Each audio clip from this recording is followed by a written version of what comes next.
おはようございます。メグリカみたいです。今日は和牛リブロースの掃除の仕方を紹介したいと思います。以前にも和牛の吸湿損、火の入れ方などの動画を上げましたけども、今回は詳しく掃除の仕方を紹介していきたいと思います。それでは始めていきましょう。今回掃除に使うリブロースですけども、群馬県産のリブロースになります。リブロースといってもこのモルソー、この部位ですけどもサーロインに近い部分になります。基本的にヨーロッパに入ってくる和牛のこの塊ですけども、だいたい 2.5 キロから 3.5、4キロぐらいのサイズになります。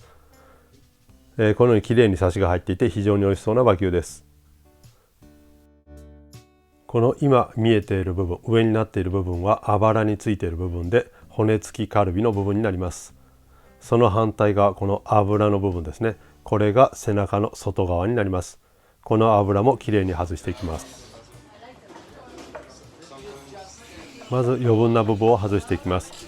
このように肉と肉の間に筋があります。脂の層がありますので、そこに包丁を入れて、あとはうまいこと手で剥がしていきます。このように軽く包丁で助けながら手で引っ張るときれいに外れます。続いて同じように反対側も筋を入れます。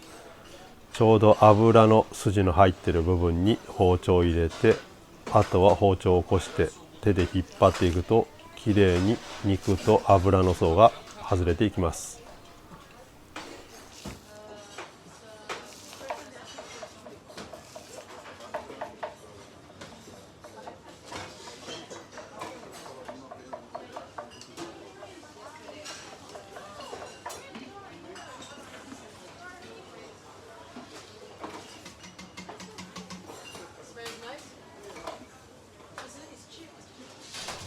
ここからは丁寧によく切れる包丁を使って丁寧に油と筋を取っていきます。和牛掃除する時ですけども、よく滑るので気をつけてください。このようにまず油、なるべく肉がつかないように筋と油を取っていきます。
そしてこの部分、カルビの部分も取り除きます。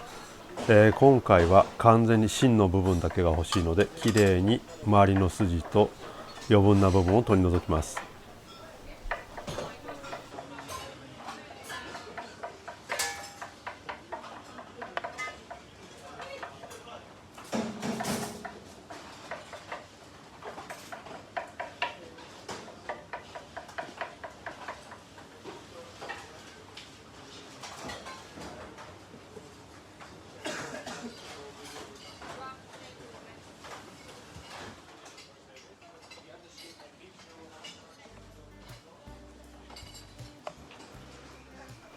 取り終わった油の部分ですけども、きれいに油とまだ多少肉が残ってますので、肉の部分をきれいに分けていきます。油はもちろん溶かして肉を焼いたりする時に使います。あと肉の端の部分ですけども、煮込みにも使えますし、もし美味しいブイヨンを取る時にはその肉と筋を使えば美味しい和牛のブイヨンが取れます。なので極力きっちりと油と肉の部分、筋を分けて最後の最後まで捨てるところがないのできれいに掃除していきます。